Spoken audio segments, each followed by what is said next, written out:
hari umudamu waje hano n'abahungu bapfukama hano ngo barabatinganye. Abantu bamwe barantelefona ariko pastori abantu nk'abariya ku ahubwo n'abantu nk'abariya ahubwo mubandangire bazi mbashyire hano mbasengere kuko bafite basekuruza mu masekuruza ya Yesu. Uzi impamvu? Umugore ukurikiyeho ni Rusi w'umuki w'umumowabukazi. Imana yari yaravuze ngo Abamoni n'Abamowabu bavuye mu butinganyi bw'i Sodomu na Gomora. Abakobwa ba Loti bavuye i Sodomu na Gomora barabaye mu gihugu cy'abatinganyi, abagabo baryamana n'abana babo, abana baryamana na base, abagore baryamana n'abagore. Baragenda bageze mu buvumo baravuga ati ariko i Sodomu na Gomora ko abakobwa baryamanaga na base, reka muze tumukubita akayoga namara gusinda turyamane nawe. Baryamana na se babyara abana. Imana inavuga ngo abana nk'aba ntibazajye mu murage w'ubwoko bwanjye. Abamowabu n'Abamoni. Rahabu muramuzi, indaya professional, indaya y'umwuga yo mu mujyi wa Yeriko. Ariko icyatumye Rahabu yinjira mu muryango w'Imana mu masekuruza ya Yesu, abatasi bagiye gutata igihugu, aho kugira ngo Rahabu yishushanye n'ab'i Yeriko, arababwira ati ariko njyewe ngiye kuba partner wanyu, ngiye kubafasha, kuko icya mbere Imana yanyu yateye ubwoba kino gihugu, ndumva ariyo Mana nshaka. Yari indaya y'umwuga izwi. Benshi cyane mu rubyiruko bari kugenda babyitabira cyangwa se bakajya mu bikorwa ibyo biteye isoni, bigatera inkeke ku bantu bibaza ku myaka y'ahazaza cyangwa se mu myaka ya za 2050 se 2070 gutyo kuzamura. Bakantu bose bakabyibaza nti icyo gihe cyo koko bizaba bimeze bite nimba iki gihe kimeze uko. Yes my people, nizere ko umeze neza cyane wowe udukurikira hano kuri Gospel 250. Of course ni Valere hano ko maze kumenyera. Nizere ko mumeze neza cyane, mushima Uwiteka. Ijambo ry'Imana riravuga ngo dushime Uwiteka mu bihe byiza ndetse n'ibihe bibi. Tugomba kuba dushima Imana. Wowe ushobora kuba utameze neza, ni byiza ko ushima Uwiteka burya no muri ibyo bihe, ariko ntibikuye yuko ko ibihe byiza cyangwa se n'ibibi bigira bite bihindagurika. Ushobora kuri mu bihe bibi kazagira gute bikazavaho hakaza n'ibihe byiza. Nizere ko ariko mukomeza kwihangana mu by'umwihariko abakomeje kubana natwe kuri Gospel 250. Bihe byiza bibaho byo, ariko ntibikuye ko n'ibihe byiza bigira bite bibisimbura. Nizere ko mumeze neza rero aho mudukurikira hose muherereye, by'umwihariko abari mu gihugu cyacu cy'u Rwanda, by'umwihariko abari mu ntara uko ari enye zigize igihugu cyacu ndetse n'umujyi wa Kigali, tutibagiwe n'intara ya diaspora cyangwa se intara ya gatandatu, by'umwihariko guhera kuri East Africa kumanuka kugera zahe hose, ariko by'umwihariko inyuma y'igihugu cyacu. Mwese muri iki muri ntara ya gatandatu cyangwa se muri mu ntara ya gatandatu. Iyi ni Gospel 250. Of course hano murabizi ko tujya tuganira ku nkuru cyangwa se tujya tuganira ku nkuru nyinshi cyane ziba zivugwa cyangwa se ziri trend, tukagira n'amatopic amwe namwe tugenda dutegura kugira ngo tunibura tuze kuyaganiraho, tujye tugira ibyo twungurana. By'umwihariko akenshi njye nababwiye yuko burya komanteri ari ikintu nkenerwa cyane kugira ngo mbereke cyangwa se munyereke ko tuba turi kumwe gatanu ku kandi, kugira ngo namwe mumbereze ibitekerezo cyangwa se numve ibyo namwe muvuga ku kintu tuba twateguye. By'umwihariko munyereke ko turi kumwe gatanu ku kandi. Kora share, ukore like, biba byiza cyane kugira ngo n'abandi babashe kugira gute bashe kumva icyo Imana ivugana nabo. Uru rubuga narabibabwiye yuko uru rubuga si urwanjye gusa cyangwa se si urwacu gusa, ahubwo namwe murufiteho ijambo. Mushobora kwifashisha urubuga kugira ngo namwe mubashe gusharinga ibitekerezo cyangwa se ijambo rishobora guhindura benshi cyane, nk'abantu bafite ubuhamya cyangwa se bafite ibyo Imana yabakoreye, ndetse n'abafite ubuhanuzi cyangwa se n'abafite ijambo ry'Imana. Mushobora kuza hano mukagira iki, mushobora kugira ibintu muganiriza abaturage cyangwa se abadukurikira hano kuri Gospel 250 kugira ngo namwe mubashe kugira icyo mufasha sosiyete nyarwanda. Nizere ko rero mukomeje kubikurikirana. Ntangiye kubona message menshi cyangwa se abantu bashobora bari kunyaka gahunda cyangwa minsi ya vuba tugiye kugira gute tujye kujya twakira bakagira byinshi batuganiriza. Uyu munsi nje kuganira ku biri kuvugwa, by'umwihariko biri gufata indi ntera mu gihugu cyacu cy'u Rwanda, ku kintu kijyanye n'ubutinganyi. Si mu Rwanda gusa no ku isi yose ubutinganyi bukomeje gufata indi ntera. Hari byinshi cyane bikomeje kugenda bibigarukwaho cyane bivugwa, by'umwihariko rero uyu munsi cyo tujya kuganira ni ibihe by'imperuka koko, nuko abahanuzi babivuze ati mu bihe bya nyuma tuzabona ibintu bisa nk'ibitunguranye cyangwa se bisa nkaho amaso yacu atigeze abona, ariko bigasubirwamo n'abantu cyangwa se abantu bazi amateka y'isi cyangwa se abantu bagiye bakurikirana Bible muri rusange ibyanditse cyangwa se abantu bazi ibihe ukuntu byagiye bitandukana cyangwa se ibihe bya kera by'umwihariko bo baravuga yuko ko ibi bihe byageze gute na kera byahozeho. Hari ibintu byinshi cyane biri kugaragara ubu biri kuguma gute biri kugaragara mu gihe cy'isodomo na gomora mbere y'uko uwiteka hatwika cyangwa se imana igira gute ikahatwika ikahakongora. Ni ibyaha byinshi byahaberaga nibyo koko, ariko ibyo byaha byinshi bikomeje kugira gute ibyinshi bikomeze kugaruka muri iki gihe, cyane yuko hakomeje kugaragara ikintu cyitwa ubutinganyi bukabije ku rwego rwo hejuru, noneho bimaze gufata indi ntera ku isi yose. Hakomeje kugaragara ibintu byinshi cyane, abenshi baragerageza guhindura ibice bimwe na bimwe by'umubiri. Turaza kwifashisha Bible kugira ngo twumve icyo Imana ibitubwiraho cyangwa se ijambo ry'Imana icyo ribitubwiraho, ariko ibihe bya kera ko n'ubundi igihe Imana yajyaga gutwika cyangwa se yajyaga guhanisha igihano cy'urupfu ihanishije abatuye Sodomo na Gomora, ikaza kubatwika by'umwihariko ko hari ibikorwa bitari bihesheje Imana icyubahiro byagaragaraga, bikaba ari nabyo bikorwa n'ubu ngubu bikomeje kugira gute kugaragara ubu. Iki gihe ntabwo gikomeje gutera inkeke abantu bakaguma babyibazaho bavuga bati ubu iki ni cyo cya gihe cyangwa se ibi si byo bya bikorwa bigayitse Imana yanga bikomeje gufata indi ntera, ubu igihe nticyaba kigeze kugira ngo dutwikwe cyangwa se natwe tube twagira gute Uwiteka aze gucyura abantu be. Turaza kwifashisha imirongo ya Bible, ariko nuko nabonye umugabo dukunda cyane Apostle cyangwa se Reverend Pastor Ntuza Antoine Rutayisire, umwe mu bagabo bazi kuganira cyane, bazi kuvuga cyane cyangwa se bazi kubana n'abantu muri rusange. Ntagendera ku kigero cy'imyaka, rero urubyiruko aba ari abantu bakuru, afite ukuntu amatopike ayakoramo mu buryo bwiza cyane ku buryo buri muntu wese agenda yisangamo mu buryo bumwe cyangwa ubundi. Nawe hari icyo yabivuzeho wenda murabyumva, ariko nanjye ikintu nakora ni ukugira gute, ni ukugira ngo mbaganirize, ariko by'umwihariko nkagaruka no ku mirongo muri Bibiliya ikibivugaho ku bihe dukomeje kubona muri ibi bihe. Nibyo bihe bikomeje kugaragara kandi biteye inkeke, abantu benshi cyane bakavuga bati ni ibihe bya nyuma, nibyo ntitubeho twiteguye, ntabwo byoroshye ngo kubona abantu bamwe nk'uko Bible bivuga, abantu bamwe baragenda bahinduza ibice bimwe na bimwe by'umubiri. Ibyo bintu mu gihe cya kera wenda si byabagaho kubera tekinoloji yari ihari n'ibiki, ariko ubu nacyo ni ikintu kimaze kugira gute gufata indi ntera. Ugasanga ni umukobwa yavutse ari umukobwa cyangwa se umugabo agiye guhinduza ibice na bimwe by'umubiri by'ibanga kugira ngo nabo abashe kugira gute kuba uko yifuza kwe, ariko bakabimukorera mu buryo bwa gite, mu buryo nyine bunyuzwe mu mamashini cyangwa se atari ko Imana yagize gute yamuremye. Ibyo bintu nabyo bigarukwaho cyane muri Bibiliya, ati ibi ni ibimenyetso bikomeye cyane bigaragaza ko isi yacu itari kugana ahantu heza. Iti ibi ni bimwe mu bimenyetso bikomeje kugana ahabi cyane. Benshi cyane mu rubyiruko bari kugenda babyitabira cyangwa se bakajya mu bikorwa nk'ibyo biteye isoni, bigatera inkeke ku bantu bibaza ku myaka y'ahazaza cyangwa se mu myaka ya za 2050 se 2070 gutyo kuzamura, abantu bose bakabyibaza nti icyo gihe cyo koko bizaba bimeze bite nimba iki gihe kimeze uko. Ni ukuba dusenga cyangwa se turi menge, turi tayari, twiteguye nk'umugeni utegereje umuntu cyangwa se uzaza kumuterura cyangwa se akamugira aho amukura amujyana ahantu ateganyirijwe. Ubwo ni Imana muri rusange. Tugomba kubaho turi stand by dusenga Imana, kuko n'ubundi bihe byahanuwe bisa nkaho byegereje. Reka nsome umurongo muri Bible kugira ngo tugendere gatanu ku kandi, no commentaire ndazagenda gikeneye hano muri iki kiganiro kugira ngo namwe muze gukomeza kugira icyo muza kutubwira kuri iki kiganiro cyiza twateguye kugira ngo tuze kuganira ku isi n'ibihe kugira ngo twumve icyo Imana itubwira. Reka dusome Bible mu Baroma ba mbere ibice 26 umurongo wa 27.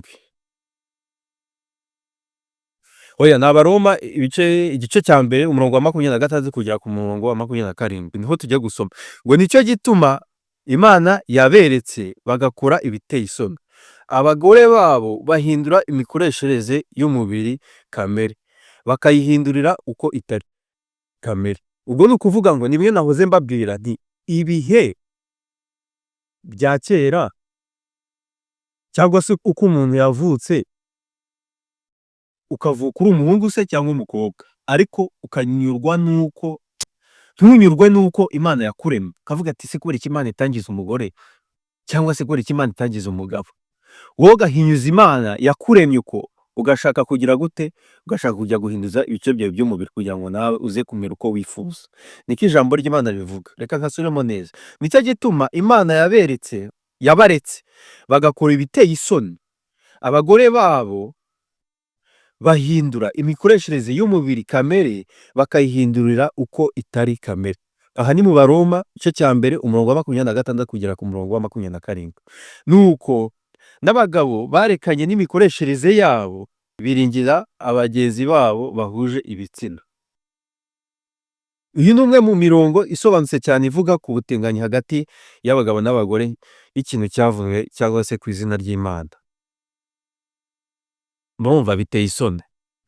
Na Bible cyangwa se ijambo ry'Imana ntiribyemera. Reka nsome undi murongo wa 2 cyangwa se nkomeze kugenda mbasomera kugira ngo mwumve icyo Imana ibivugaho. N'Imana umurongo w'Imana ntabwo byemera. Ntabwo yemera ibi bintu biri kugenda bigaragara cyangwa se ibintu biteye isoni biri gukomeza kugaragara. By'umwihariko ko na kera byahozeho ariko ijambo ry'Imana nta na rimwe ribishyigikira. Abalewi umurongo wa 18, Abalewi igice cya 18 umurongo wa 22. Ntuzaryamane n'umugabo nk'uko baryamana n'umugore, ni ikizira. Murumvira ijambo ubwaryo rirabihakana rikavuga ko ari ikintu kizira. Buri ikintu iyo bakisi ikizira nuko ari ikintu kiba kigize giteye isoni cyangwa se ari ikintu kidakorwa. Kugira ngo ikintu bakita ikizira nuko ari ikintu kigize gite kidakorwa. Muryumve neza. Abalewi 18 umurongo wa 22. Ntuzaryamane n'umugabo nk'uko baryamana n'umugore, ni ikizira. Ikizira ni ikintu nyine kidakorwa, kitagakwiye kuba gikorwa. Nicyo kintu bita ikizira. Nuko njye mbivuze ku bwanjye. None Abalewi 20 umurongo wa 13 ho akavuga ati umuntu naryamana n'undi mugabo nk'uko baryamana n'umugore, bombi bakoze ikizira, bazicwe rwose, amaraso yabo azaba ari ku mitwe yabo. Murumva ijambo ry'Imana icyo bivugaho. Ibi bintu rimwe na rimwe turabikerensa tukagerageza gukora ibintu ariko tutabanje kugira gute, tutabitekerejeho, tugasunikwa ngo nibigezweho, tugasunikwa n'ibihe, ariko mu by'ukuri tuba turi kwicukurira icyobo. Urumva ko nta jambo ry'Imana rigize rite ribyemera. Impamvu nateguye iyi topic ngo tuyiganire cyangwa se iyi ngingo y'uyu munsi tuyivugeho, hari ibintu bimwe na bimwe twakomeze kubona ku social media, abantu bari ku space, ngo bari ku TikTok, bari ku biki, bari ku mbuga nkoranyambaga nk'aba social media influencers, tukaba tubazi bakaba bari kuganira ibintu biteye isoni ku mbuga nkoranyambaga nk'izi ngizi. By'umwihariko abantu bakiri bato cyangwa se abana cyangwa se abandi bantu babakurikirana. Mu by'ukuri ibi bintu nibyo byagakwiye kuba bivugirwa kuri social media. Ni kiye kintu yubaka umuryango nyarwanda cyangwa se n'abantu muri rusange. Nateguye iyi ngingo kugira ngo tuyiganireho. Mu by'ukuri urubyiruko ntabwo ruri kugana ahantu heza, ntabwo turi kugana ahantu heza. Nimba ntunze urutoki nanjye nye ziba zindeba, nanjye ndacyari urubyiruko, nibyo koko, ariko ntituri kugana ahantu heza. Ibi bintu na Bible ubwabyo ntibyemera. Murumva ko ari ikintu kizira. Nakomeje kubigarukaho. Murumva ko ari ikintu kizira. Muri ibi bihe bya nyuma nibwo dukomeje kubona ibintu by'ibitangaza cyangwa se kubona iby'amaso yacu atigeze abona. Umugabo ku mugabo, umugabo agafata umugabo mugenzi we, umugore agafata umugore mugenzi we, bamwe bakabagisha ibice by'umubiri kugira ngo bihindure ukuntu Imana itabaremye, bamwe bagashaka uburyo bahinduza ibice by'ibitsina byabo kugira ngo bahinduze bashireho ibindi. Nimba nari umugabo nshaka uburyo mba umugore noneho official ku buryo igice cyanjye kibanga bakikuraho bakagishiraho ikindi. Ibi bintu na Bible ubwabyo ntibyemera, ijambo ry'Imana ntiryemera, ariko bikomeje gufata indi ntera. Bikomeje gufata indi ntera. Tansoma undi murongo. Abakorinto ba mbere igice cya 6 umurongo wa 9 kugera ku wa 10. Mbese ntimuzi yuko abakiranirwa batazaragwa ubwami bw'Imana? Ntimuyobe, abasambanyi, abasenga ibigirwamana, abasambanyana abandi, abaryamana n'abagabo bagenzi babo, abajura, abanyamururumba, abasinzi, abasuzugura n'abambuzi bose ntibazaragwa ubwami bw'Imana. Murumva iryo jambo ry'Imana icyo ribivugaho. Harimo na cya kintu abaryamana n'abagabo bagenzi babo cyangwa se abaryamana n'abahuje ibitsina ntibagomba kuzagera gute, ntibagomba cyangwa se bagomba kuzaragwa ubwami bw'Imana cyangwa se ubwami bw'ijuru bitewe n'ibiterasoni bakomeje gukora. Nyamuneka niduhinduke tugerageze kuba abo Imana yishimira. Turi hano kugira ngo tujye tubasha kuzana ibiganiro nk'ibi bibasha kudugira gute, kuduhugura kugira ngo tugende mu murongo nyawo, umurongo Imana yishimira. Biba byiza rero iyo ukoze ibyo Imana ishaka tukagerageza gukora ibintu byose mu buryo Imana ibyifuzamo, kuko ibihe biratwereka ko turi mu bihe bigize bite bya nyuma, kuko ibimenyetso bimaze kugaragara. Tumaze kubona ibitangaza byinshi, ibintu amaso yacu atigeze abona bikomeje kubera he kuri ino si, bigaragaza ko mu gihe cy'ahazaza bishobora kugira gute, bishobora kuzarangira Uwiteka agereza ate akaza gutwara abantu be cyangwa se akaza gutwara intungane ze. Byaba byiza tubaye intungane tukaba muri abo Imana izaza kugira gute, izaza gucyura, tukajya mu bwami bwa Yesu Kristo aho Imana yagize gute, yaduteguriye. Ariko ibi bintu tukagira dute, tukabyirinda, tukirinda gukora ibiterasoni cyangwa se ibyo Imana itifuza cyangwa se Imana idakunda, kuko muri iyi si dukomeje kubona ibintu by'umwanda, dukomeje kubona ibintu bibi cyane, dukomeje kubona ibintu bibabaje. Ibi ndabivuga mbabaye nk'umujene, iyo mbona abajene bagenzi banjye bari mu bintu by'ubupfapfa bintera ubwoba, bikantera isoni. Ndabizi namwe urabikurikira, ubonye abantu barara ku maspace, barara ku mbuga nkoranyambaga bari mu bintu by'ubupfapfa, bari kuganira ubusa, biriya nta kintu byungura sosiyete, nta muntu nigeze ntunga agatoki. Ariko tugomba kugira gute, tugomba kuba abo Imana yishimira kugira ngo tuzabe cyangwa se tuzahabwe ikamba ry'ubugingo buhoraho.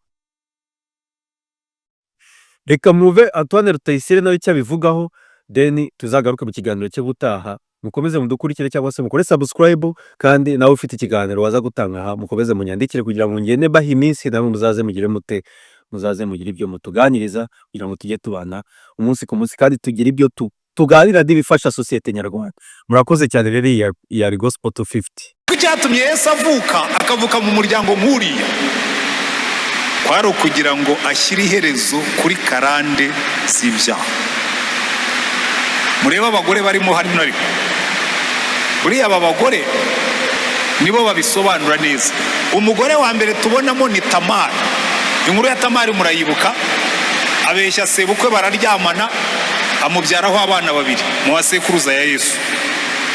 Arangije nyuma ya Tamari ukurikiyeho ni Rahabu.